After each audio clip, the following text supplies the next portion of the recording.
ये कहानी सिर्फ एक लड़की की नहीं बल्कि हर उस लड़की की है जिसने समाज की क्रूरता का सामना किया लेकिन खुद को कमजोर नहीं होने दिया। ये कहानी है हिम्मत, संघर्ष और न्याय की। ये कहानी बताती है कि दर्द को ताकत में बदलकर कैसे एक नया जीवन बनाया जा सकता है। एक साधारण लड़की की असाधारण तकदीर। सुमन बदला हुआ नाम उत्तर प्रदेश के एक छोटी सी कस्बे की रहने वाली थी। मध्यम वर्गीय परिवार में जन्मी सुमन पढ़ाई में होशियार थी और बड़े सपने देखती थी। वह वकील बनना चाहती थी ताकि समाज में अन्याय के खिलाफ आवाज उठा सके। उसके माता पिता उसे बहुत प्यार करते थे और चाहते थे कि वह अपने पैरों पर खड़ी हो। सब कुछ ठीक चल रहा था। स्कूल के बाद उसने कॉलेज में दाखिला लिया, जहां वह बहुत मेहनत से पढ़ाई कर रही थी। लेकिन उसे नहीं पता था कि उसकी जिंदगी एक दिन इतनी भयावह मोड़ ले लेगी जिससे उबरना आसान नहीं होगा। वह काली रात। एक दिन कॉलेज से लौटते समय वह अकेली थी। उसे देर हो गई थी क्योंकि उसने लाइब्रेरी में कुछ अतिरिक्त समय बिताया था। जब वह सुनसान रास्ते से गुजर रही थी तभी अचानक कुछ दरिंदों ने उसे घेर लिया।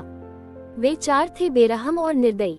उन्होंने उसकी चीखों को अनसुना कर दिया, उसकी आत्मा को छलनी कर दिया। उसने बहुत कोशिश की खुद को बचाने की, लेकिन वह अकेली थी और वे ताकतवर। उसका शरीर घायल था लेकिन उससे भी ज्यादा उसकी आत्मा पर गहरी चोट लगी थी।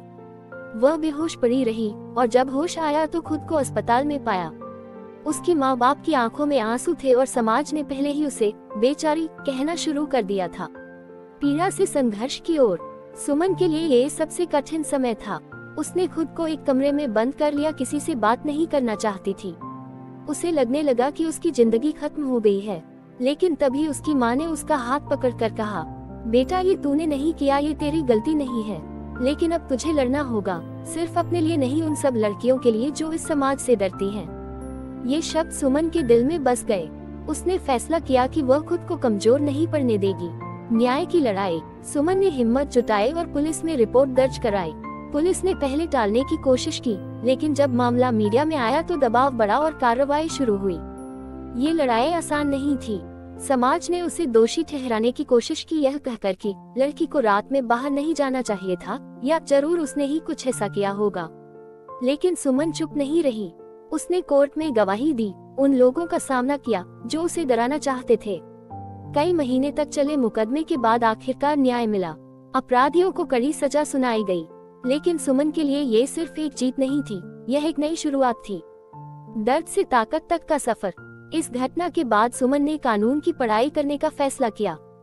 वह वकील बनी ताकि उन लड़कियों की मदद कर सके जो अन्याय का शिकार होती हैं। उसने एक एनजीओ भी शुरू किया जहां पीड़िताओं को कानूनी और मानसिक सहायता दी जाती थी। आज सुमन न केवल अपनी जिंदगी को दोबारा खड़ा कर चुकी है बल्कि वह हजारों लड़कियों के लिए प्रेरणा बन चुकी है। उसने ये साबित कर दिया कि कोई भी घटना किसी की जिंदगी की परिभाषा नहीं बन सकती। अगर इंसान में हिम्मत हो तो वह अपने अतीत से आगे बढ़ सकता है।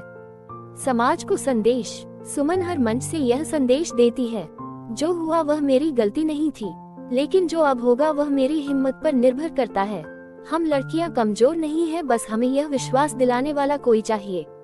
उसकी कहानी समाज के लिए भी एक सबक है कि लड़कियों को दोष देने के बजाय अपराधियों को सजा दिलाने पर ध्यान देना चाहिए।